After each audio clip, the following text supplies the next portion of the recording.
अस्सलाम वालेकुम स्टूडेंट्स। आज जो है वो हमने वॉल बॉक्स की सेक्सुअल रिप्रोडक्शन तक, कल वाला लेक्चर हमारा कंप्लीट हो गया था। आज हमने वॉल बॉक्स की सेक्सुअल रिप्रोडक्शन जो है उसको स्टडी करना है। सेक्सुअल रिप्रोडक्शन जो है वॉल बॉक्स में ओगेमस टाइप की होती है, ठीक है। उसमें कॉलोनी जो है वो होमोथैलिक भी हो सकती है या फिर हेट्रोथैलिक। होमोथैलिक और हेट्रोथैलिक की कंडीशंस आपने पढ़ी हैं। होमोथैलिक ऐसी कंडीशन है जिसमें सेम प्लांट के गैमेट्स आपस में फ्यूज़ करते हैं, ठीक है। और हेट्रोथैलिक जो है जिसमें डिफरेंट प्लांट्स के गैमेट जो है वो फ्यूज़ करते हैं। तो asexually producing daughter colonies are absent in sexually producing colonies. जो कॉलोनीज सेक्शुअली प्रोडक्शन के जरिए ग्रो कर रही होती हैं उनमें ए सेक्शुअली प्रोड्यूसिंग कॉलोनीज जो हैं वो नहीं होती, ठीक है।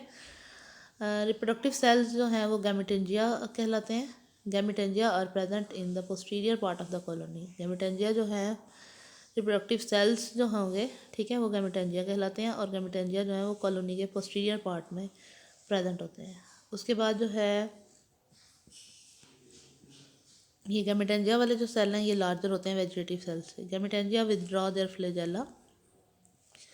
मेल गैमेटेंजियम जो है वो कहलाता है एंथ्रीडियम और फीमेल गैमेटेंजियम जो है वो कहलाता है आर्चिगोनियम। एंथ्रीडियम जो है वो क्या, आप उसके बारे में पढ़ते हैं, या male gametangia. Male gametangia are called antheridium. Protoplast of antheridium divides many times, it produces 16 to 128 cells, ठीक है। प्रोटोप्लास्ट जब डिवाइड करता है एंथ्रीडियम का तो 16 to 128 सेल्स जो है वो प्रोड्यूस करता है। और ये सेल्स जो हैं ये एंथीरोजॉइड्स कहलाते हैं। एंथीरोजॉइड्स जो हैं वो एलोंगेटेड और फ्यूजी फॉर्म होते हैं। They develop flagellum at pointed ends. जो इनका पॉइंटेड एंड होता है, एक तो ब्रॉडर एंड होता है वॉलवॉक्स का, वॉलवॉक्स फ्लैजेलम की सॉरी क्लेमेडोमोनास की तरह का ही होता है। तो वॉलवॉक्स का एक एंड जो है बॉडी का वो पॉइंटेड होता है और एक जो है वो ब्रॉडर होता है। तो फ्लैजेला जो है वो किस एंड पे प्रेजेंट होंगे, पॉइंटेड एंड पे प्रेजेंट होंगे। Antherozoids have two types of cycles, 128 or less than 128. In this case, the antherozoids are liberated in the form of mass of the cell, ठीक है। एक एंथीरोजाइड्स के जो दो केसेस होंगे, एक में जो है एंथीरोजाइड सेल के मास की फॉर्म में, यानी बहुत सारे सेल जो है वो इकट्ठे स्विम करते हैं, आर्चिगोनियम के पास जाते हैं और फिर एंथीरोजाइड सेपरेटेड होते हैं फर्टिलाइजेशन के लिए, ठीक है, ओगोनियम के अंदर जाने के लिए। एक जो है मोर देन 128, इस केस में एंथीरोजाइड जो है वो अरेंज कर रहे होते हैं अपने आप को हॉलो स्फीयर में एंथ्रीडियम के अंदर ही। और फिर वो इन्वर्जन होती है उनकी। इन्वर्जन जो है वो क्या है, क्रोमोसोम रीअरेंजमेंट होती है, जिसमें क्रोमोसोम का सेगमेंट जो है वो itself reverse from end to end, ठीक है। इन्वर्जन आपने पीछे सेक्सुअल रिप्रोडक्शन में भी वर्ड पढ़ा था कि इसमें क्रोमोसोम की रीअरेंजमेंट होती है जिसमें एक ही क्रोमोसोम जो है वो इट्स सेल्फ रिवर्स होता है एंड टू एंड। अच्छा, उसके बाद इन्वर्जन के बाद, ठीक है, पहले तो सफ़ियर की फॉर्म में एंथीरोजाइड्स जो हैं वो एंथ्रीडियम के अंदर ही अरेंज होते हैं। फिर उसके बाद इन्वर्जन होती है और फिर एंथीरोजाइड्स हैं वो एक दूसरे से सेपरेट हो जाते हैं और फिर आज़ाद हो जाते हैं, ठीक है। ओगोनियम जो है फीमेल सेक्स ऑर्गन्स जो हैं वो ओगोनिया कहलाते हैं। ओगोनिया जो है gynogonidial cells become round and flask shaped.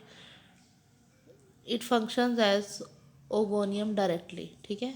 कुछ कॉलोनी के सेल्स जो हैं वो ओगोनियम के तौर पर डायरेक्टली काम करना शुरू कर देते हैं। ओगोनियम सेल्स जो हैं वो इनलार्ज और ग्लोब्यूलर होते हैं और प्रोटोप्लास्ट जो है उनका ओगोनियम का चेंज हो जाता है सिंगल ओस्फियर में, ठीक है। उनका जो प्रोटोप्लास्ट है वो ओस्फियर में चेंज हो जाता है।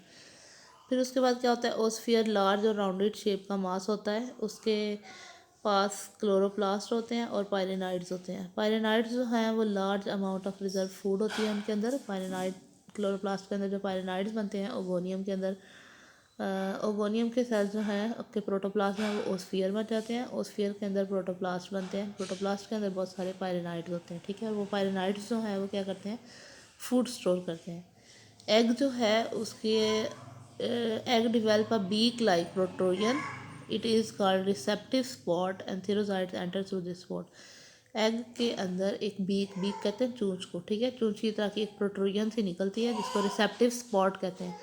और वो रिसेप्टिव स्पॉट जो है उस जगह से एंथीरोजाइड्स जो है वो एंटर होते हैं, ठीक है। अब फर्टिलाइजेशन का प्रोसेस जो है वो कैसे होता है, an aperture is produced in the wall of oogonium. Oogonium की जो वॉल है उसके अंदर एक अपर्चर या फिर एक सुराख सा जो है वो बन जाता है, ठीक है। एंथीरोजाइड उस सुराख के ज़रिए जो है वो एंटर होते हैं। एंथीरोजाइड जाके एग से यूनाइट कर जाते हैं और फिर जाइगोट बनता है। जाइगोट जो है उसके गिर्द थिक वॉल बन जाती है और वो ओस्पोर बन जाता है, ठीक है। Wall of oospore is 3 layered. Oospore produces large amount of haematochrome so its colour becomes orange red. Haematochrome जो है वो ओस्पोर हिमेटोक्रोम आपने जनरल जब पढ़ा था स्टूडेंट्स में पढ़ा था कि ये रेड कलर का पिगमेंट होता है, ऑरेंज रेड कलर का, जो कि ग्रीन कलर को मास्क कर देता है। ठीक है, जिसमें ये पिगमेंट होगा उसमें जो कलर है, तो ओस्पोर का कलर जो है वो अब क्या हो जाएगा, ऑरेंज रेड कलर का हो जाएगा ओस्पोर का कलर। फिर ग्रोथ शुरू होगी ओस्पोर की।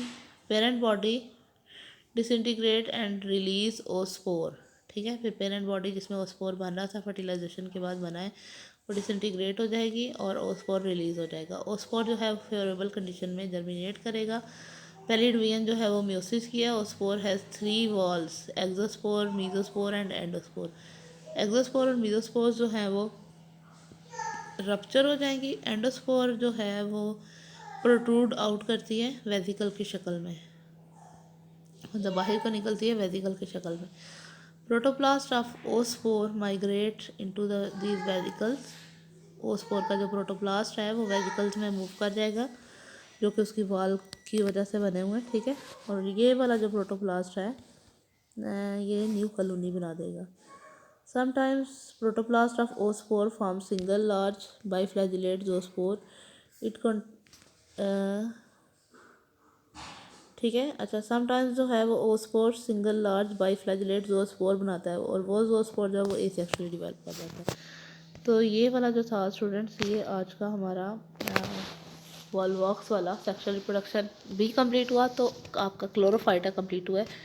कैरोफाइटा अब जो है वो हम कल के लेक्चर में स्टार्ट करेंगे। Thank you.